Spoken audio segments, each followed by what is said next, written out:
Studio in Boston, Massachusetts, and the Gurkha Cigar Studio in beautiful British Columbia. Welcome to the Smokin Tabacco Show with your hosts, Matt Tobacco and Mitchell Santaga. Hello, everybody. We will just get Matt to mute since we're getting a bit of an echo. There we go. Welcome to the Smokin Tabacco Show.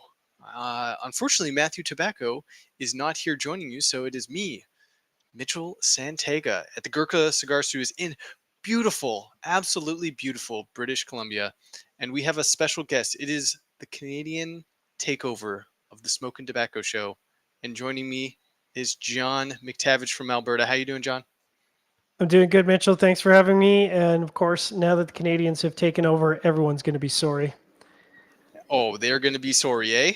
So sorry, eh? So sorry. Yeah, it's so how is the weather in beautiful British Columbia today? Because you guys typically get a pretty mild winter, so... Yeah, the last 3 winters have been very snowy.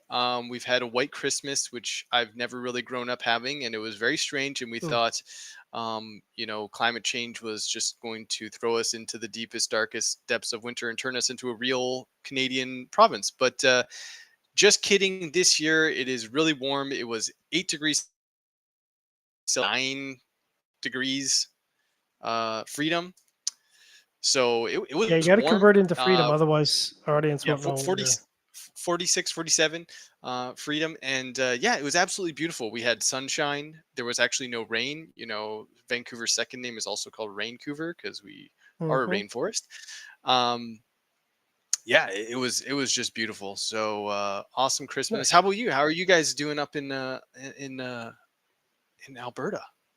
Good. Last year, this time it was, below minus 20 freedom. So there was points where it was below minus 30 science, that's pretty cold. And this year it's pretty much the complete opposite. We've been hovering in the low to mid 40s. Earlier last week, it was like in the low 50s, which is, for people who don't understand, wow, the weather here in Calgary can range pretty dramatically, but that's extremely unusual for December. So I think it's the El Nino. Western Canada is kind of getting the benefit of that, and our friends over in Eastern Canada are getting a little more of the snow and a little more of the cold stuff. So that's we're sending a little love their way, I think. Yeah, a little bit of that classic Canadian winter for sure. But that's right. No, it's been awesome. It's been absolutely awesome, and as we are in Canada, we have the privilege to have access to some cigars. Unfortunately, our friends down south sometimes don't always get their hands on. And if they do, everyone just says they're fake anyways. So that's right. Post all your pictures and get 100 comments saying everything's fake. But as always, our cigars are brought to you, even though the number 2 guys cigars won't be carrying these exact marcas because they do not carry that stuff. They are always the ones that are... Sorry, Matt, you got to mute again. They're always the ones that are showcasing our cigars. Again, that's the2guyscigars.com, and our cigars are brought to you by the2guyscigars.com. I'll allow you to go first. What are you smoking today, John? So it's very rare that I actually get to sit down and smoke a cigar for me. It's even rarer that I get to sit down and smoke a Cuban cigar. So I was, really quite torn in my selection. I finally landed on something a little on the frou-frou end, which is the Punch Regional Italia, formerly known as the Mantua. So it's an Italian regional punch. I think these came out in 2019. There's quite a story behind them, but they finally got to me, I think, in 2020. The pandemic kind of threw a bit of a curveball in my box, so it spent a little more time in Italy than it should have. What are you smoking today? I am smoking the H. Upman Connoisseur A. Oh, that's great. This is from, I think, a 2021 or 2022 box. I forget. A buddy of mine bought a box about a year or 2 ago. Might have even been post-dated beyond that. And he gifted me a single. And on light up, this is smoking pretty good so far. I made sure to cut it well before to see if we had a good draw on on this, and yeah, I So store makes sense. everything pretty low at 62%, so most of my Cuban stuff tends to draw okay. Um, but uh, but yeah, this is Yeah. smoking really nice. And same thing, I barely ever, again, us doing reviews consistently and checking out so many new cigars coming out every year, right? Um, very, very rarely do I get to sit down and actually smoke a Cuban.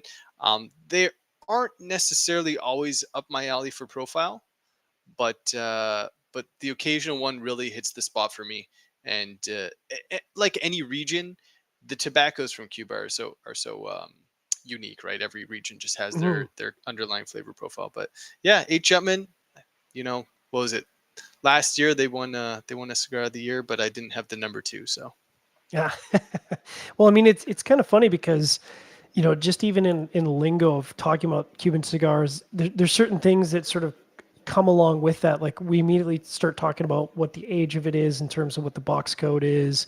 Like I didn't memorize the box code of my Mantua, but like if we're talking box codes or manufacturing dates, those just aren't things that we typically talk about when we're talking about New World cigars. Like I can't remember the last time, if ever, someone said, hey, you're smoking a Tatuaje Black Label. What year was that put out? Like, what year is that box? And it wouldn't even yeah, have occurred to me to know or look it up. Although, I know that there are some New World manufacturers that do put out box codes on their cigars. So that, I mean, that's hmm kind of a cool nod, kind of a cool throwback.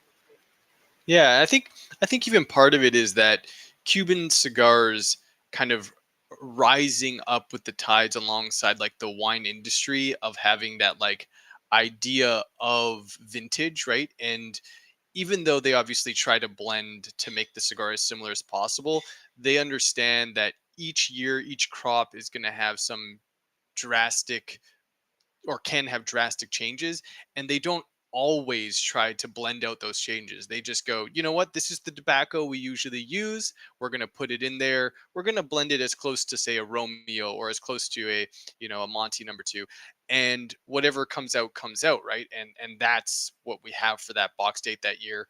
The other thing is, as Cuban smokers, some cigars coming out of certain factories, again, people linking up box codes to certain factories, sometimes you're like, oh, this factory was really just like got a really nice batch of tobacco, they were rolling really well, and then all of a sudden another thing. Whereas the new world way of blending has just changed so much the way we look at cigars, because their Yep. consistency in rolling, the draw tools, everything like that, their ability to consistently blend the cigar in terms of using tobaccos that are blended to make the profile as similar as possible every time. Sometimes they're taking out a half leaf there, adding a half leaf there.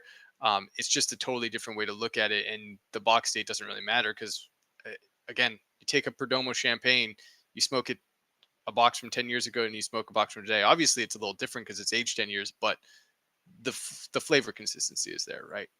So Yeah, I've always in my head likened, uh, because it is still tobacco, but at the end of the day, I've likened Cuban cigars to being wine. That is, the box is not going to taste the same. It's going to taste similar, but it's not going to taste the same as the previous year or 2 years ago or 5 years ago. Whereas with New Age or non-Cubans, I kind of think of it as whiskey in the sense that, when a manufacturer is putting out a cigar, like you said, the intent is what it tastes like today is how it should taste tomorrow, next year, 2 years. And that's easily said, not easily followed, because for sure. like you said, tobacco is a living thing. It changes from crop to crop. It changes from year to year.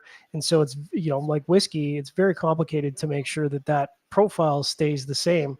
And I think, with Cubans, I mean, Cuban cigars have changed so much well, even in 5 years, but, I can remember, call it, even 15 years ago, it was pretty much unheard of to go and buy a box and just start smoking. Like it was kind of commonly understood that like you buy a box, you're probably going to sit on it for, 2 or 3 years before you sort of deem it to be kind of ready to start smoking. And that was kind of what led in, or, a big part of that box date thing was to say, well, if Yep. I bought some 2009s, well, I'm not going to smoke those until 2012 or 2011 because I know that, they need a couple years under them to sort of get their legs.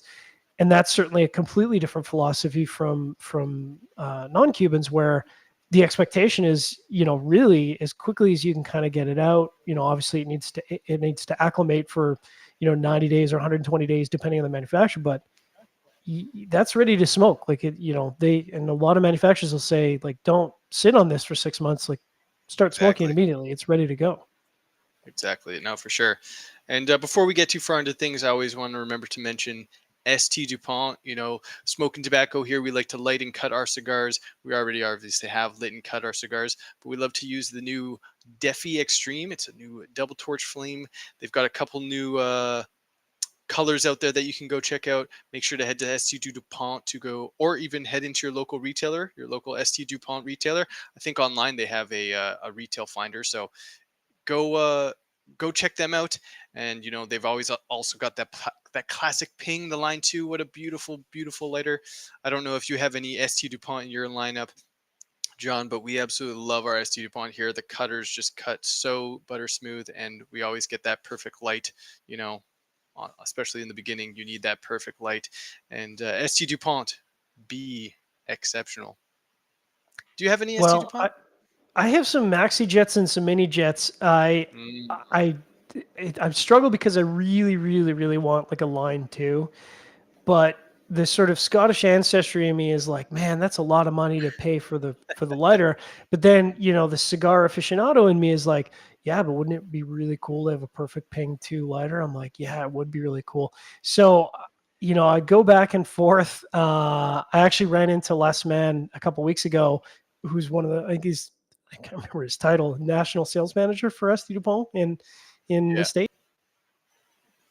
And he had his catalog, and going through that is, it's like a kid in a candy store. I mean, you kind of want everything. You want the lighter, you want the cutter. They've got fountain Mhm. pens, which obviously I'm a huge fan of. um, yeah, they make some really nice stuff. They do, and I always like to tell people, like, especially going into the line 2, it's a bit of an investment. You get a piece of equipment that you can pass on through generations. It's like getting a nice mechanical watch, right? It can be repaired. It can be, if you treat it right, it can last for years, and it's absolutely beautiful. The craftsmanship and the amount of work that goes into each piece is beyond pretty much any lighter out there, right? So really Yeah, awesome brand, really cool. But and they're stunning yeah, showpieces, right? Because got a oh, variety of different finishes. absolutely, So yeah. absolutely.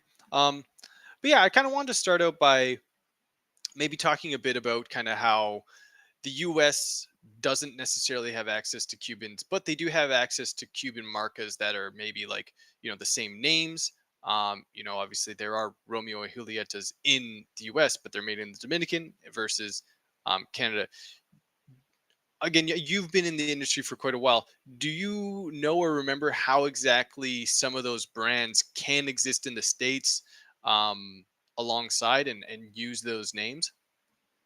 Yeah, I mean, essentially what happened was, not to bore everyone with because I'm not a lawyer, nor am I a doctor, but Cuba never trademarked those brands. So essentially, what had happened was, American companies had trademarked those brands. So it's a legitimate trademark, and obviously it's been fought over for a very long time now. But those trademarks are trademarked within the United States. And what's really interesting about that is that technically, and here's some sort of fun, Canada, America, Cuba relations. Cuba trademarks are recognized in Canada.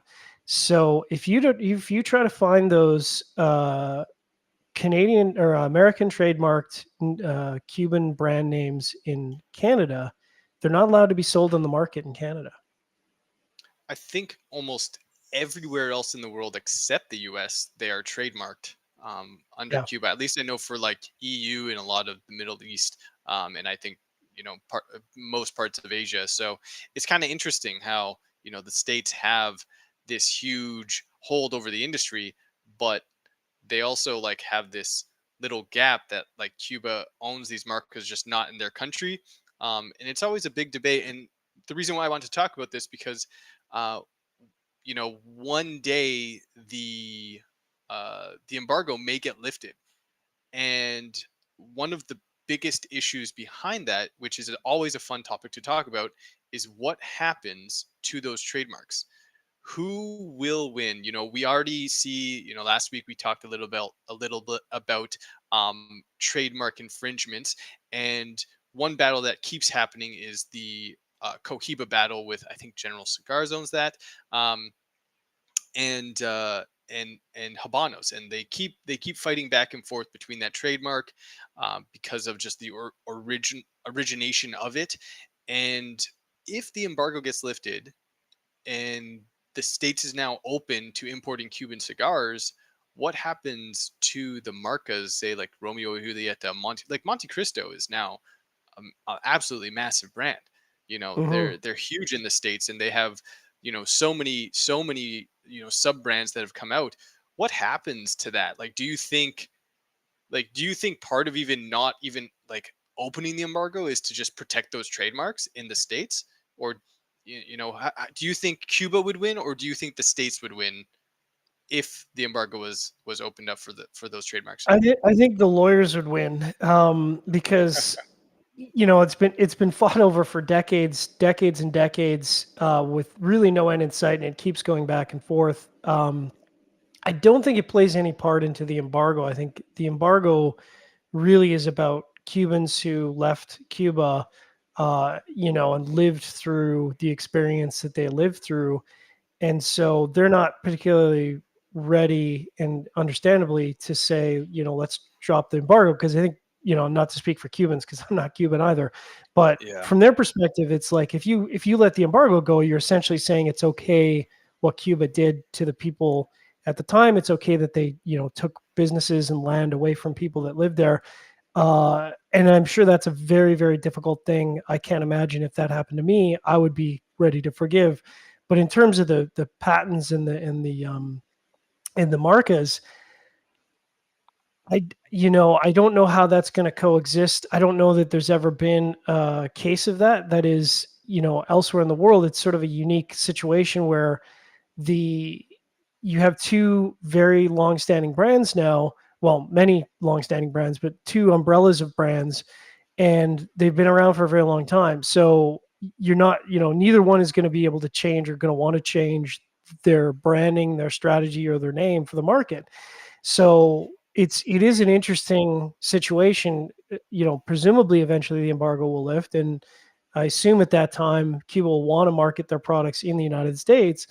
So, I can't imagine they're going to be willing to change a lot about the packaging and the name. So I assume at the end, a whole pile of money is going to have to change hands between the companies that have American brand owners or American um, copyright on that, versus the Cuban side of things. Um, Yeah. but there's going to be no winner except for the lawyers, and then obviously, the bigger issue is, how is Cuba going to manage to address property owners who lost their property and their businesses, because that it's got to be in the hundreds of millions, if not billions of dollars in reparations that would, or property ownership that need to be addressed. And I don't Yeah. even know how you begin to tackle that, honestly. Yeah. I think when a few years ago there was a pretty close resolution. I don't really know what the resolution necessarily entailed to ending the embargo, but there was whispers that it might happen.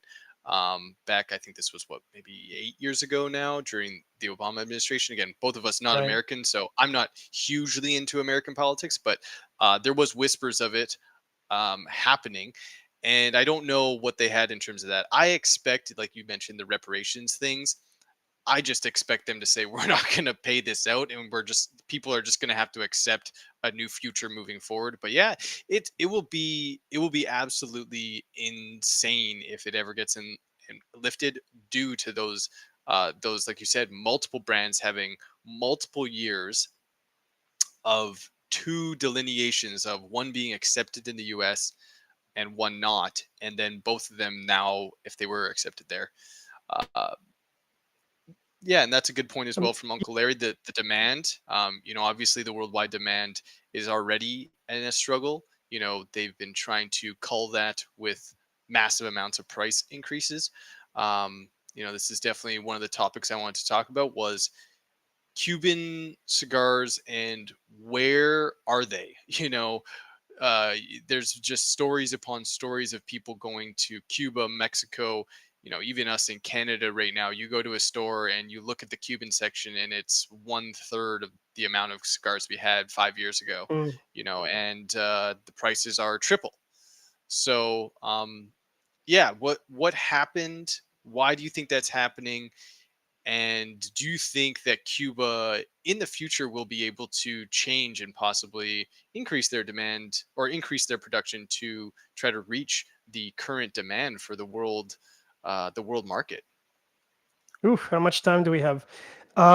So I'll touch on the smallest piece first, which is the Canadian piece. And so, interestingly enough, the Canadian side of things was kind of a two-front issue. The first being plain packaging, which essentially Cuba's response to plain packaging was, if you're going to require us to plain package our cigars for the Canadian market, we're going to reduce the number of markers that are available on the Canadian market. And so, I think originally I'd have to think back to my retailer days in Canada, but I think we had 10 or 11, maybe 12 marcas available, maybe more than that. And it's been reduced to, I want to say 3 or 4.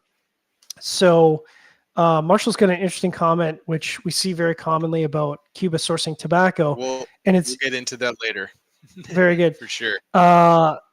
The second piece of that, of course, is that during the pandemic, there was a confluence of really bad things happening for Cuba. One was the Altadis ownership of Imperial Altadis ownership of the Habanos SA was being sold off to basically a private investment firm, private investment company that closed in. I think the timeline was 2020. Of course, it was right before the pandemic. And for those who aren't aware, a major component of Cuba beyond tobacco and rum and sugarcane is tourism. I mean, tourism I think is like the largest segment, the largest single segment. And Canadians, part of the Canadian thing is that Canadians have been always the second largest group of travelers of tourists to Cuba. I think like at one point consistently there was over 1 million Canadians visiting Cuba yearly. And put it in context, at the time there was only between 30 and 33 million Canadians to travel. So Yeah. it's a pretty the comparison would Source. be, yeah, I mean, you imagine if 12 million Americans visited Cuba every year. That's a huge amount of people. So you've got the sale of the brands. You've got a series of tobacco fires and crop failures, partially due to hurricanes, partially due to just storms and flooding. And then you add into that all of a sudden a pandemic. So everything shuts down. You've got labor shortages because no one can work. So for Cuba, it was kind of the worst possible combination of things all at once. And then, of course, with tourism really not recovering for, at least 18 months, you've got a lack of funds coming in to support the industry. There's a lot of ancillary stuff that comes from that. So, it was a really, really bad combination of things if you're a Cuban cigar person. And, there's a lot of people out there that are really hardcore Cuban only cigar smokers. And I've got lots of friends here in Calgary. Of They're course. Same. Cuban only cigar smokers. They have no interest in non-Cuban cigars, interestingly enough. Yeah, for sure. I think all those points are fair. With that, the addition of that privately owned company, one of the main things they did across the board was kind of this standardization worldwide of pricing, right? And it was based off of the Hong Right. Kong market, which was already one of the highest price points in the world. Since then, I think they've announced two other price increases, or one and then I think one is expected to come up next year. So There's been consistent price increase. I mean, the largest price increases were the sort of two what do they call them, marquee brands, which is Cohiba, and then curiously, curious to me, the second brand that was chosen was Trinidad, and yep, it's funny to me because I've visited Cuba many, many times, and I would say 10 years ago, no one was buying Trinidad. Like no one was walking into a shop in yep, Cuba and picking up boxes of Trinidad. They were kind of, well, if you're a Trinidad smoker, you'll smoke Trinidad, but most people don't smoke Trinidad. And sort of fast forward today, and they're like, well, no, Trinidad's one of the brands that we're going to increase the price 350% on because it's kind of our, it's our marquee brand, which is curious. It's interesting. yeah.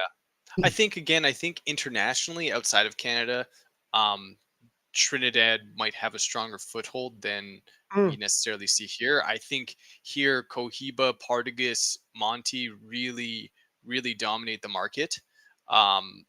And a lot of people, I think, again, I haven't smoked too many Trinidad, so I can't really say for sure, but I think Trinidad maybe is a little stronger and has uh, maybe some slightly different flavor profiles that are outside of what those other three marcas offer.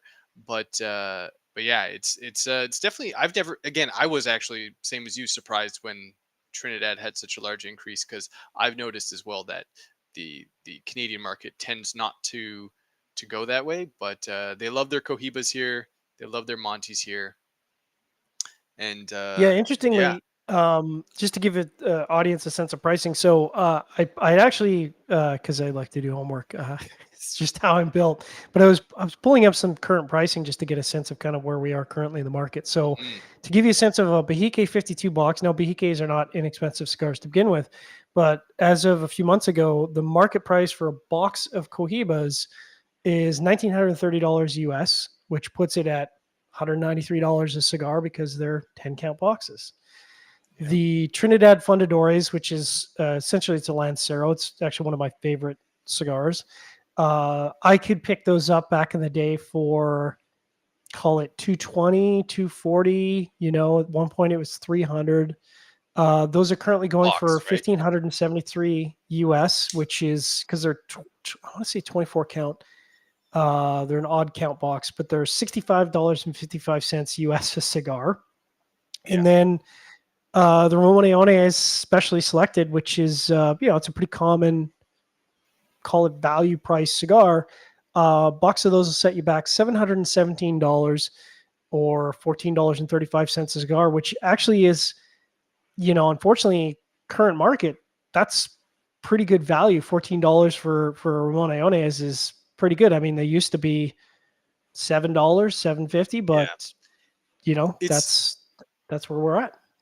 it's the interesting thing that there was like these hand picked Vitolas out of these brands that like went up so drastically, but there's still these kind of like hidden gems within the portfolio that like you can get under like that sub 15 or sub $20 USD, that still really offer you a great smoking experience through Cuban cigars.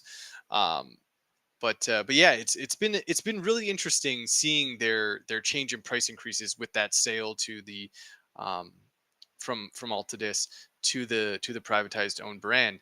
Um, and it will be really interesting to see where those prices go. Obviously, whether or not it's had a direct correlation, but I think it did have a pretty significant correlation on the U.S. market, which you noticed. Obviously going to the trade show last year, there was multiple th- $100 plus cigars introduced to the market.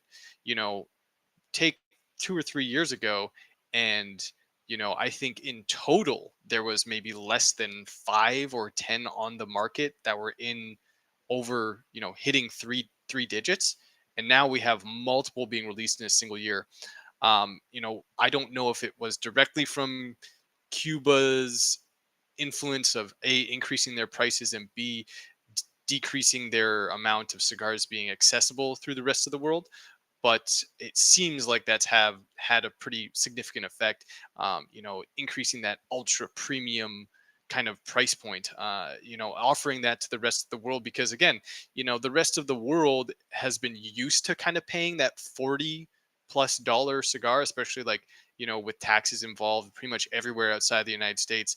Cigars are taxed at a pretty high rate, in Canada, ranging from 150 to 350%, depending on your province.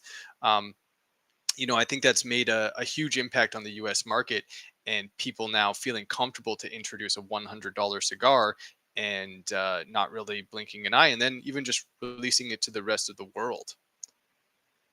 Yeah, I think it's completely fair to say that the price increases we've seen in the non-Cuban market, with the average pricing of cigars going up, partially due to economics and tobacco, but Yep. certainly partially, I think, and certainly at the higher end of the extreme, when we see the $100 plus cigars, I think that's 100% attributable to be blunt, smart manufacturers saying, look, if someone's willing out there to pay $200, $300, $400 for a single Cuban cigar, then why can't we put out a product that, we feel is produced as well or better, and put it out at a premium price point? And, I think if you'd said to me 3 years ago that the market would be able to sustain $100 plus cigar pricing, I would have said, I think you're a lunatic.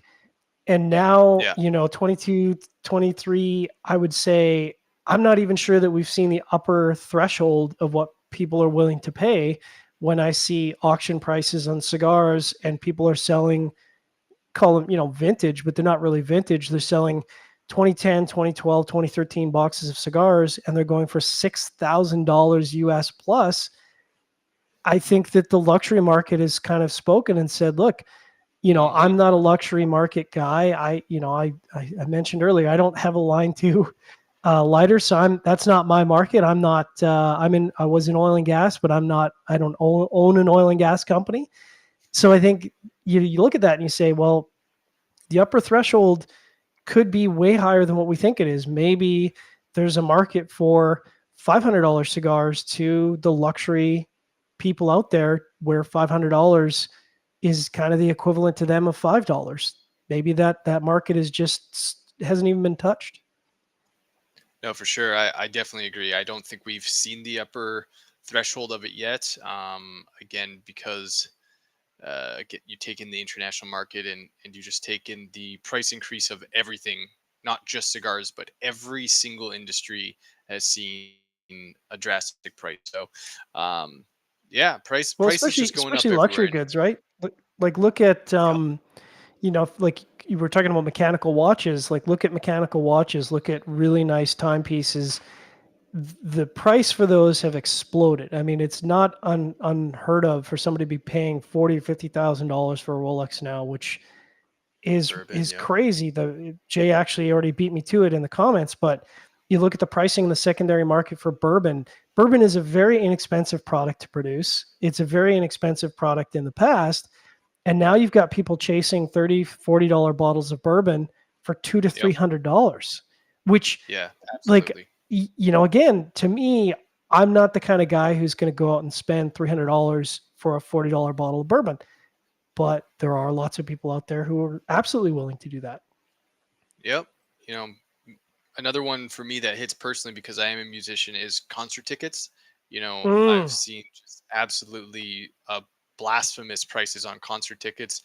Back in the day, 40 to $100 was the range, and that was for a top end concert. Now I don't think you can go to a big concert under $100, and usually you have scalpers or some form of secondary market person buying up a majority of them and relisting them for thousands of dollars, and they still sell, right? And they still sell. That's the crazy part.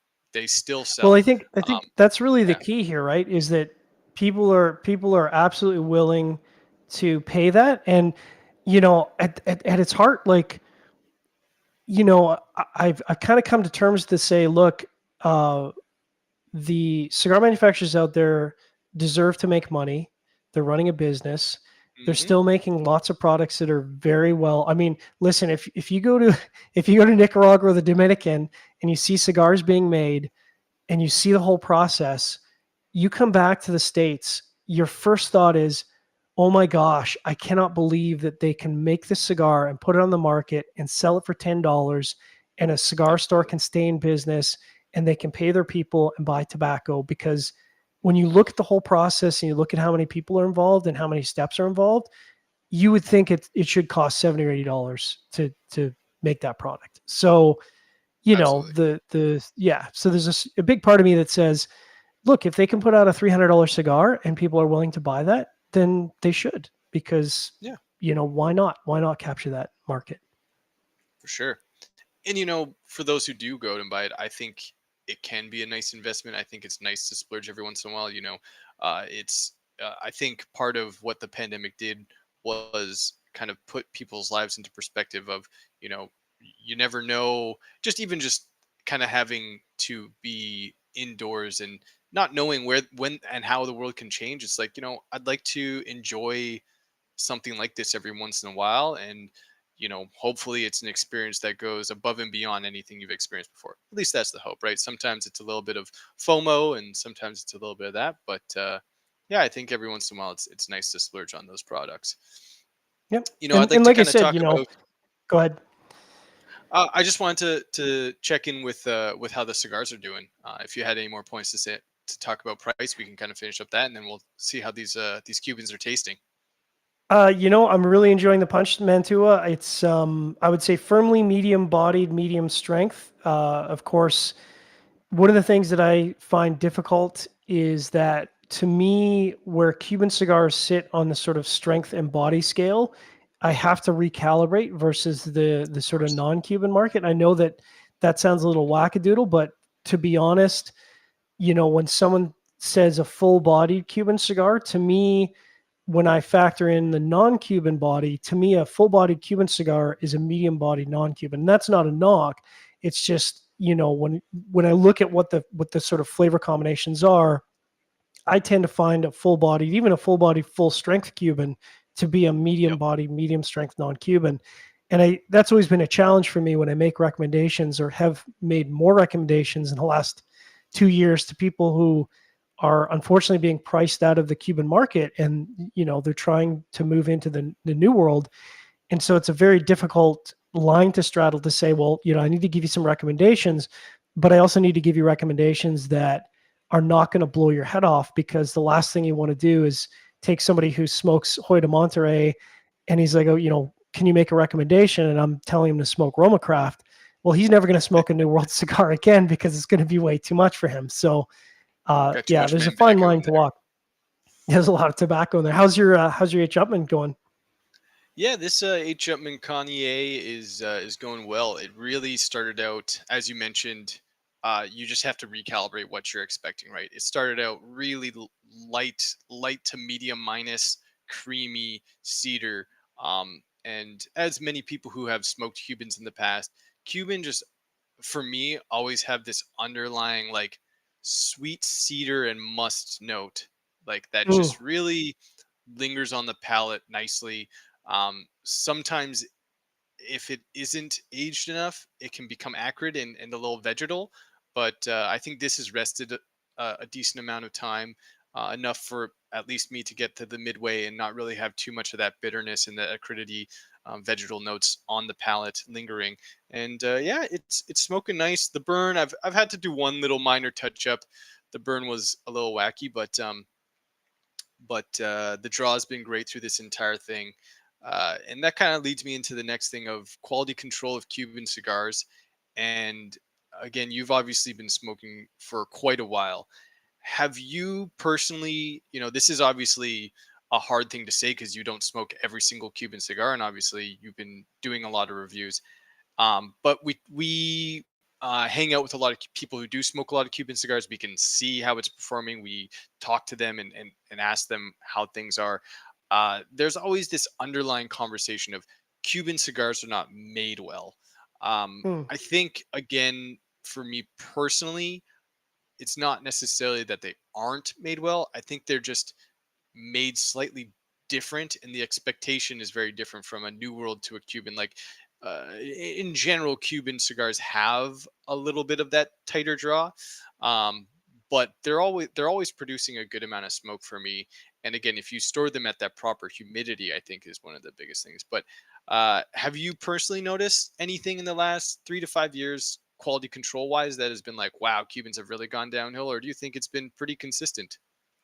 I mean, I wouldn't say 3 to 5 years. I would say that some of the criticisms are completely fair in the sense that, look, you've got a very small country that's producing, call it 80 million cigars a year, which is probably generous at this point, and they need to produce more. If they had the capability of producing 200 million cigars, they would, and they would all sell. But the problem is they can only produce a certain amount, and so for the non-Cuban market, it's always a struggle between maintaining quality and maintaining the amount you produce. And so if you go back to the 2000s, there was a lot of Cuban cigars that were being made, and the quality control was awful. I mean, you would get entire boxes that were literally unsmokable.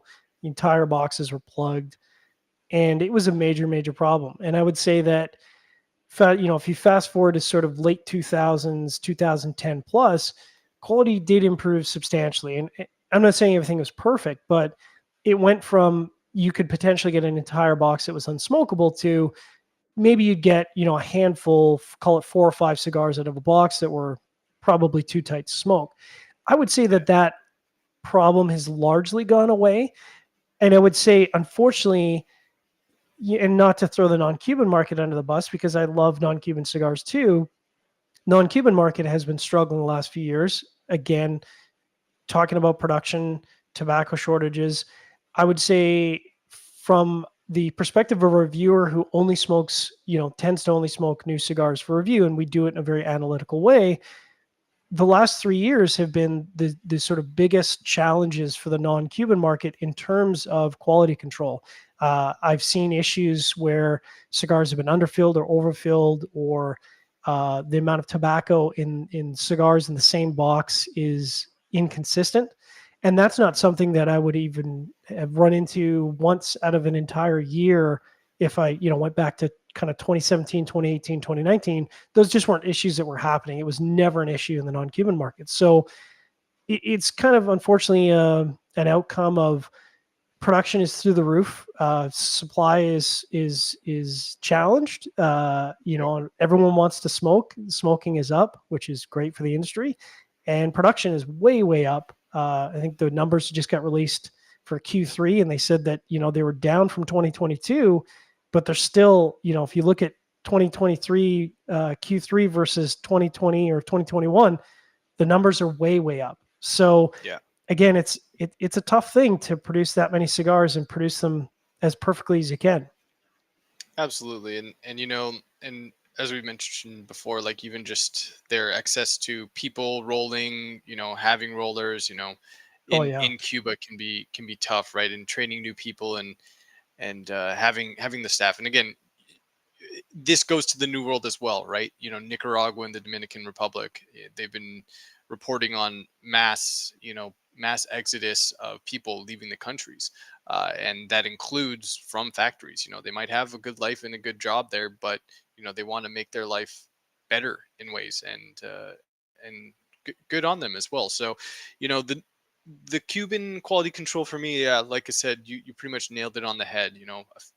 Quite a while, looking at, I don't think I was smoking Cubans back then, or I don't even think I was legally allowed to smoke in early 2000s. So I can't really say for sure, but yeah, I've definitely noticed that things have kind of been pretty consistent in terms of quality control there, and things are starting to even out with Cuban versus New World. I have definitely noticed that what you specifically mentioned of tobacco being underfilled or overfilled has been something that has really stood out to me in some of the New World brands, when you're getting like a 5 pack and you're just like this, like you just feel it and you're like, did they even put any tobacco in this cigar? And then you Yeah, yeah, light yeah. it up and it's drawing like an air.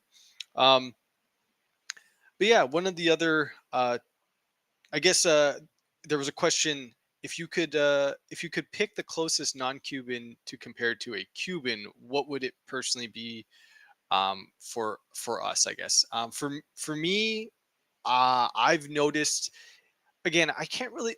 Every region just naturally creates a different profile, but I think for Yep. me, one of those cigars that is a really nice transitional brand and or region has been Honduras. Yep. I've really liked the stuff that the Aroa family has been producing. You know, obviously they're 100%. known for using that traditional Cuban Corojo, and the way they're blending, the way they're creating cigars, and the profiles that they're putting out there. The Cuban smoker, I've found, 8 times out of 10, I hand them an Aladino, I hand them a CLE. They actually like kind of like take their first few puffs and kind of like look at me weird and go, wow, I actually really like this. And Hmm. I think those two brands, or at least that entire family for me, has been a great way to transition people into new world cigars. Aladino, CLE, anything from JRE or CLE has been really easy. And I do also notice that a lot of Cuban smokers will easily progress to Fuente as well. Fuente is another brand Right. that tends to be pretty approachable. What have you personally found that is a nice, easy transition for Cuban smokers into the new world?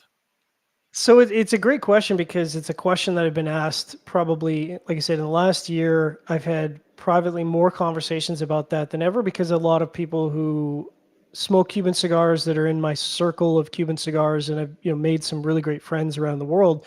They'll reach out and say, "Look, you smoke a lot of non-Cuban cigars, so what recommendations can you make?"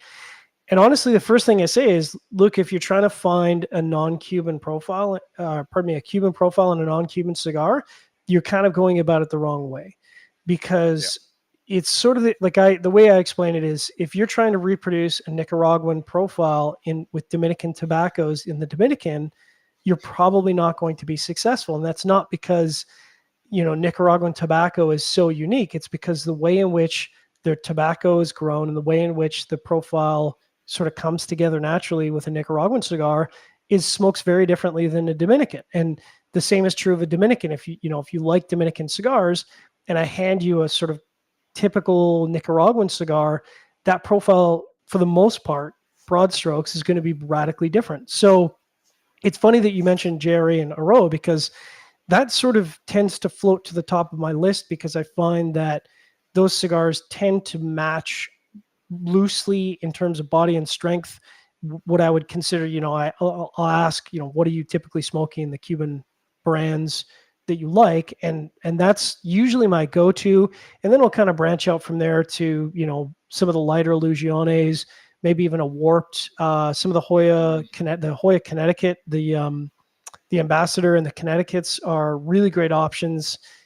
And what I've found is that for a lot of Cuban cigar smokers, you look at the Cuban market, you look at the brands, there's a fairly small selection of brands. So they've probably smoked or had an experience with every single Cuban market that exists. When they look at the non-Cuban market and they see that there's thousands of brands, there's hundreds and hundreds of manufacturers and thousands of brands to choose from, I think they find it a little overwhelming. And so, part of that is saying, look, you smoke a cigar from Fuente, that cigar is going to smoke like a Fuente. You're not going to necessarily find a Fuente profile if you go and smoke from something from Espinosa. They're very different companies. The way they blend is very different.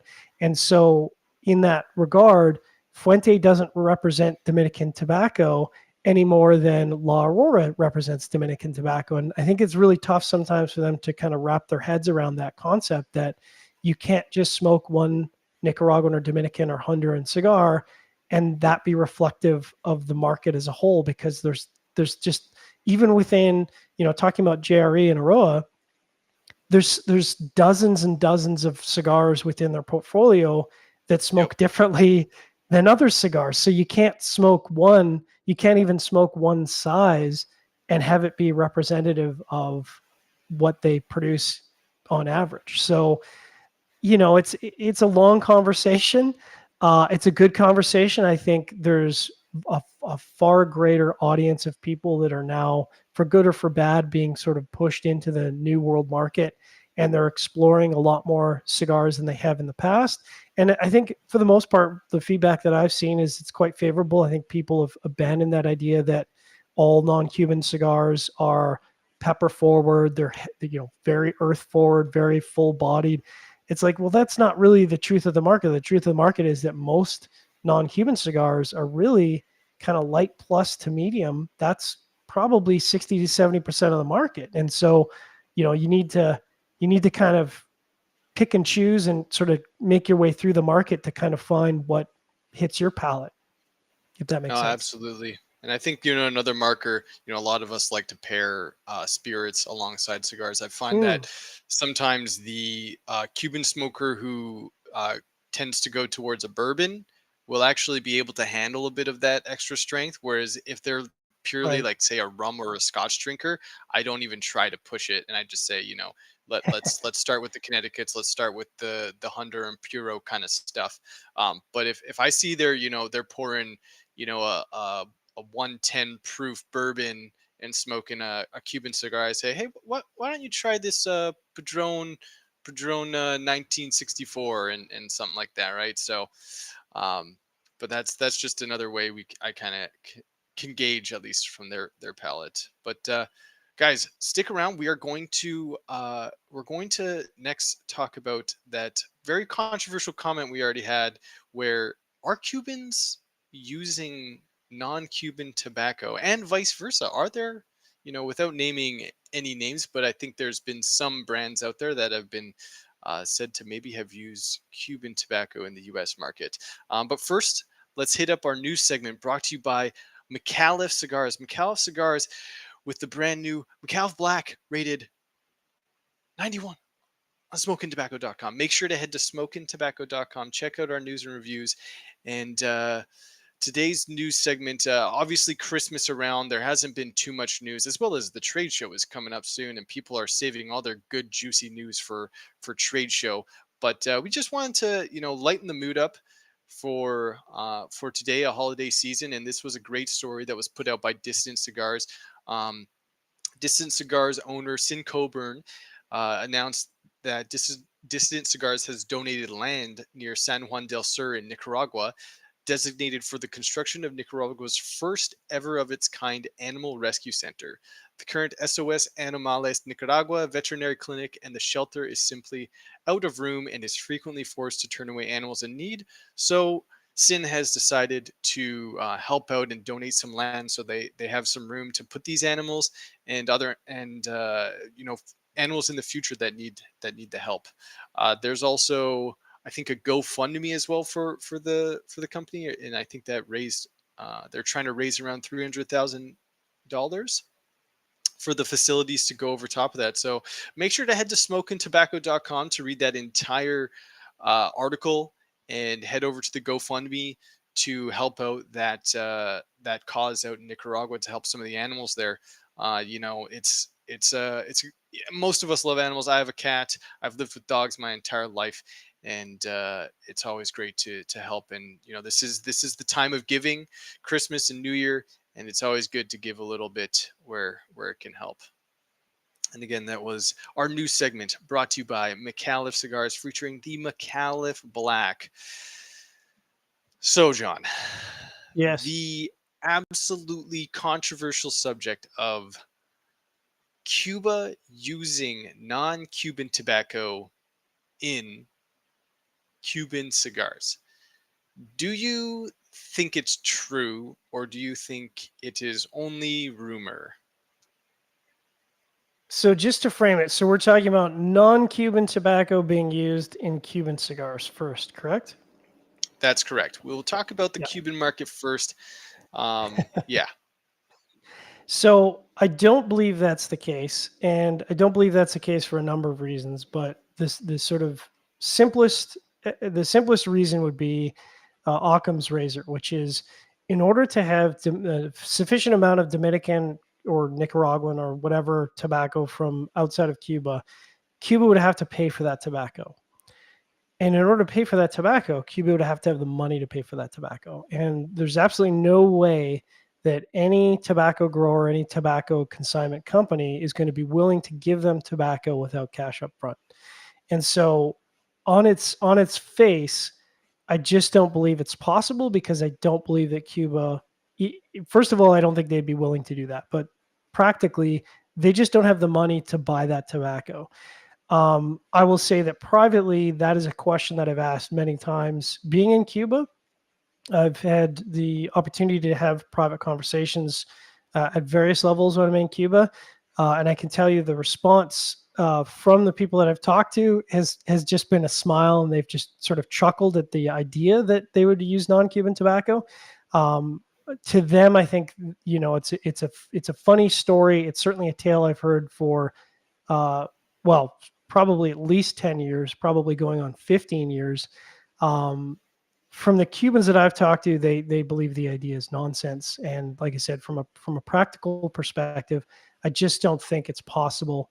Um, yeah. What do Okay. you think?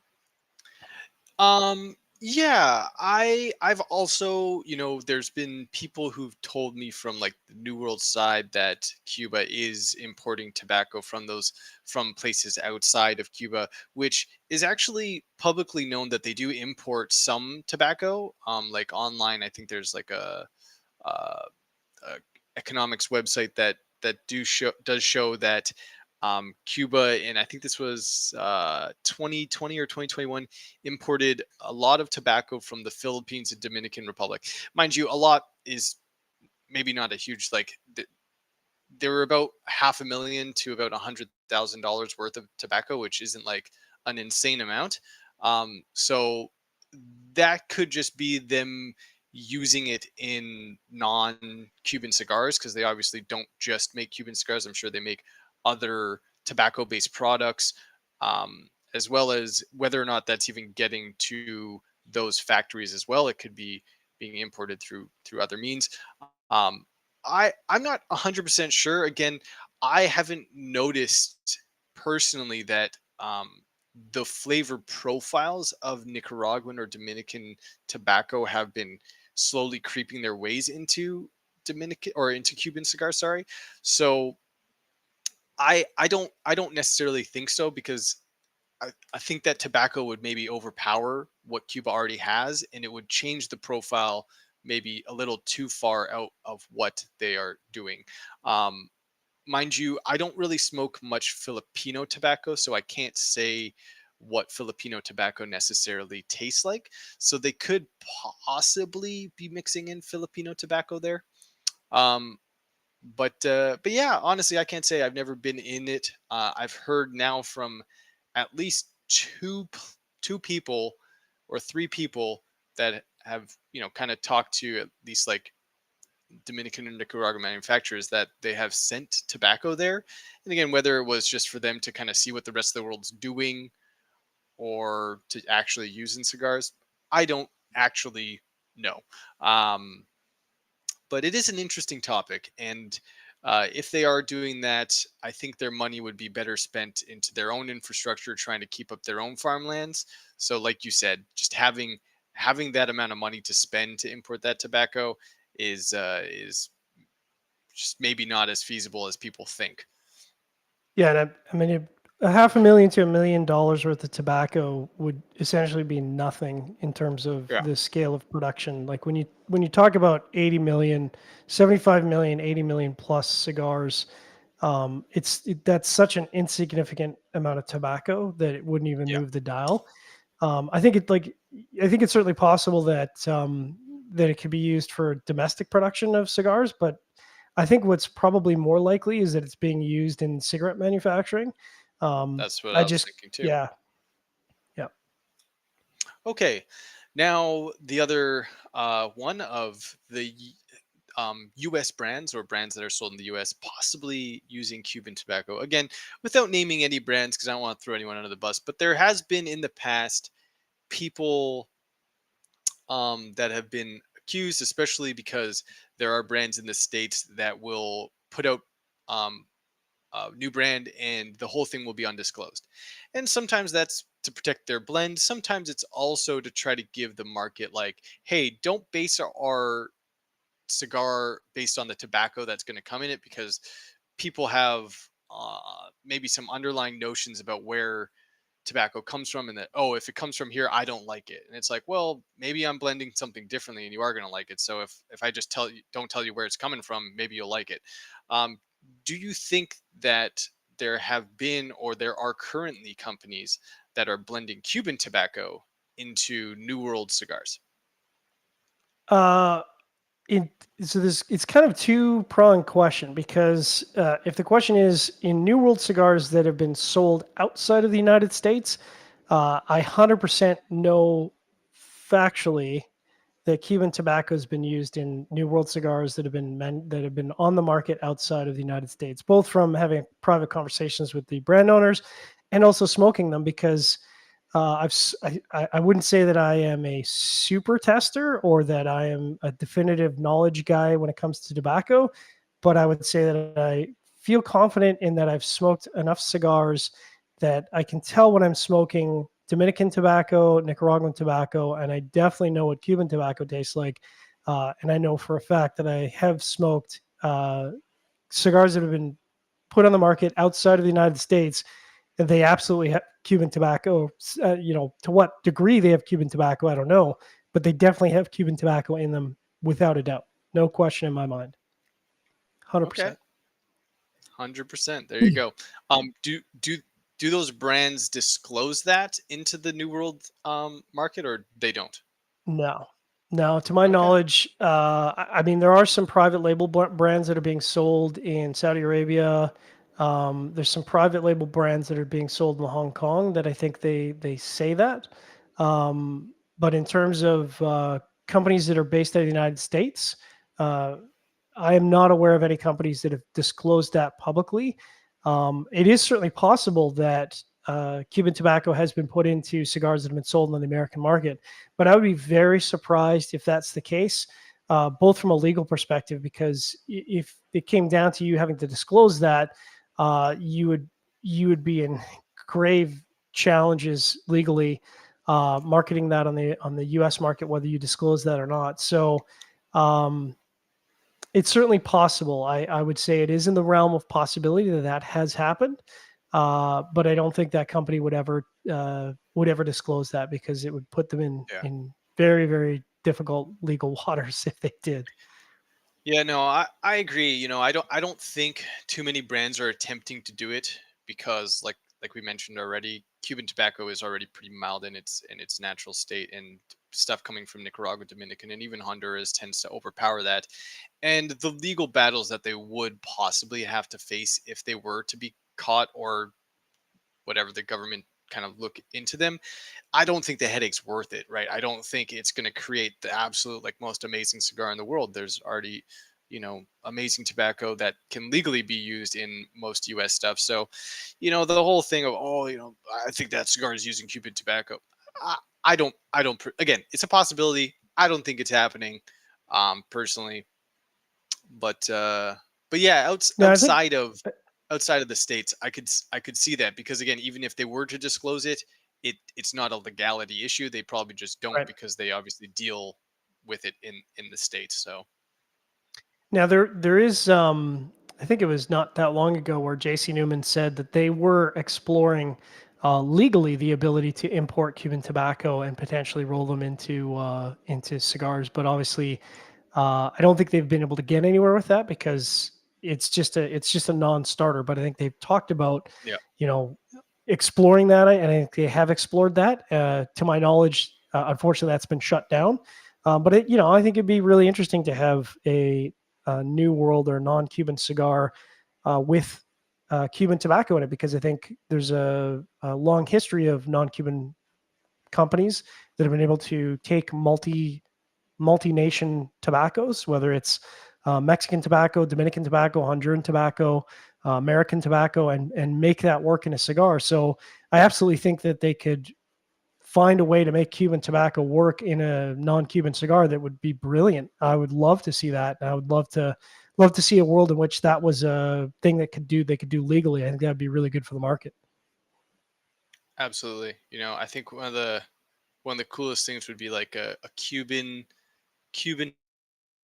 tobacco, like FSG, mixed Hmm. with like some Connecticut stuff, like some of the milder Connecticut stuff, maybe lower priming that you can get out. I love some of that Habano being grown out in Connecticut. And yeah, FSG's just really come a long way in the last few years, and I think Yeah, it could be blended in pretty well with, kind of interestingly, maybe not necessarily well, but very interestingly with definitely. Cuban tobacco for sure. We've got some Yeah, interesting audience questions that have been popping up there. yeah. Yeah, so one was I think it was about the soil, right?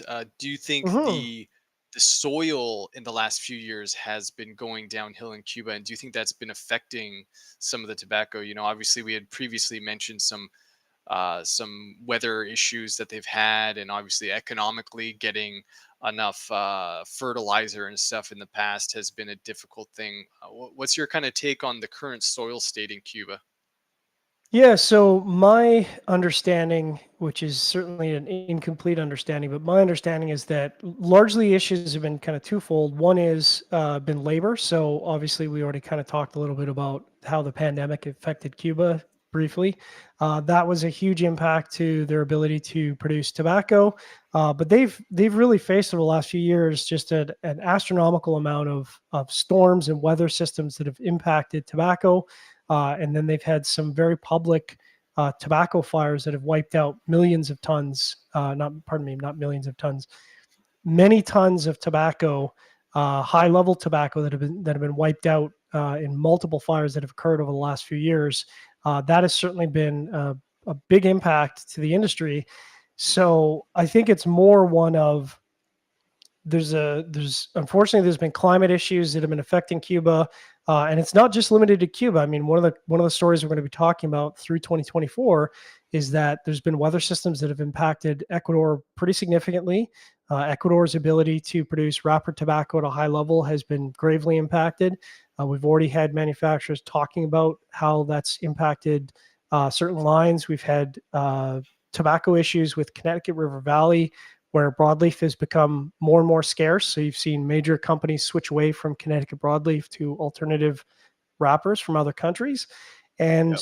I don't think that's something that's going to be limited. I think that's going to be an ongoing problem, both with Ecuador, Mexico, and certainly within the United States. I think as the United States becomes more difficult to produce tobacco, you're going to have a lot of that issue affecting brands that have been relying on that tobacco for some of their core releases. Yeah, absolutely. You know, I think it has affected Cuba, as you mentioned, and it's affected the rest of the world.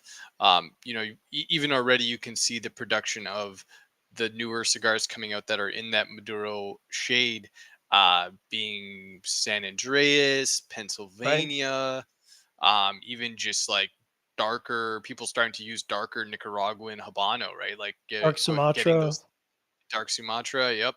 So it's not just Cuba that's been affected; it's been everywhere. Obviously, you know, Cuba's definitely because of their, I think, their economic issues and just the way their country runs. Maybe it can be a little bit more intensive on them, but it's definitely being noticed everywhere. And the other thing, like you mentioned, Ecuador, right? I've noticed a pretty significant jump in prices for new released Ecuadorian shade cigars. Absolutely. You know, those used to be like easily just like a great Ecuadorian shade cigar, $8.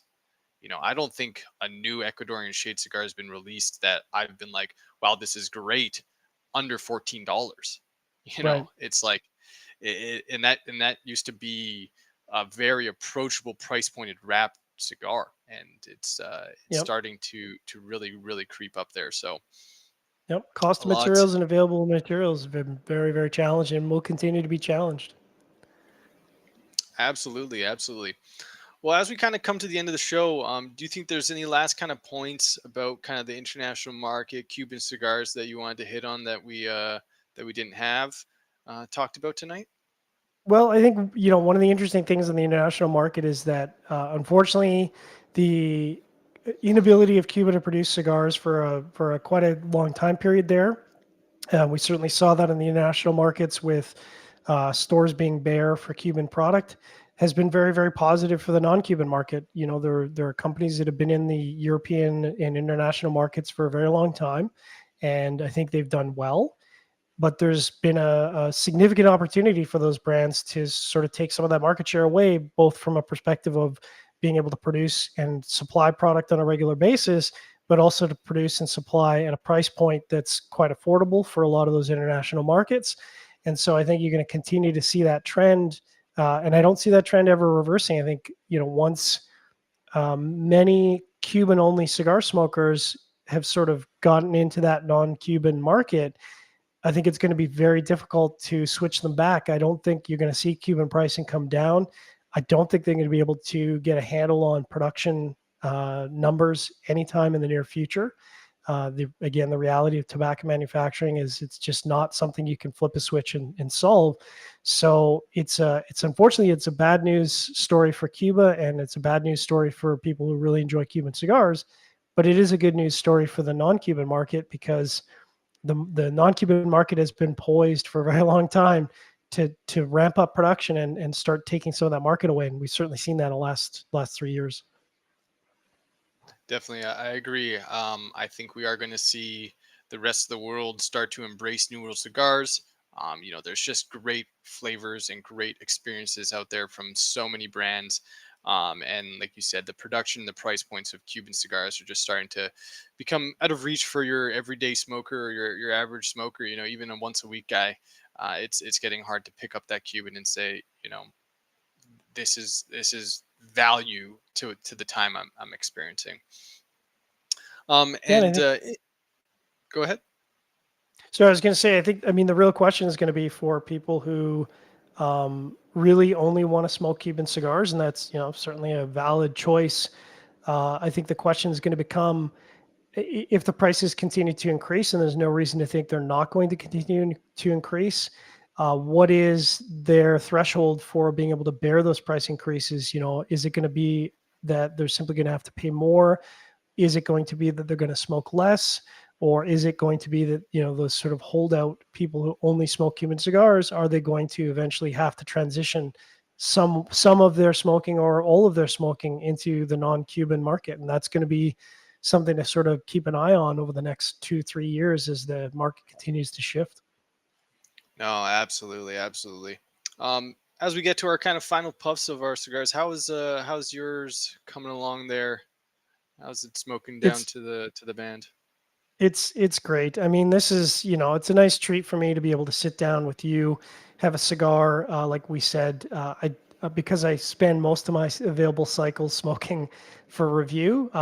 So it's nice to smoke a cigar with a friend and just be able to enjoy myself. It's also a nice treat to be able to smoke a Cuban cigar. It's very creamy. It's the profile is just wonderful. It's got a wide range of flavor nuances that are there. It's a nice treat for me to be able to sit down and smoke a Cuban cigar for sure. Yeah, awesome. This H. Upman is kind of already taken the band off, but Mm, it's definitely in this last few puffs ramped up in strength a little bit.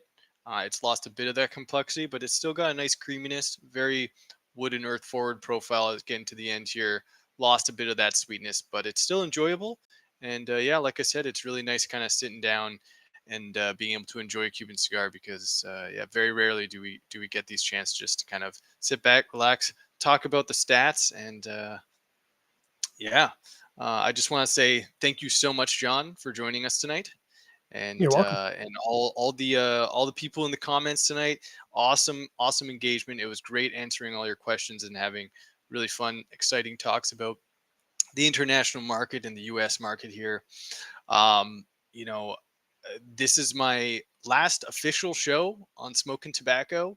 I'll still be writing reviews, so make sure to head to smokintabacco.com to check out all my reviews. I've been pumping them out this last month. There's been some great cigars I've been smoking, and I'll be back for our Cigar of the Year show, which should be hopefully sometime in mid-January.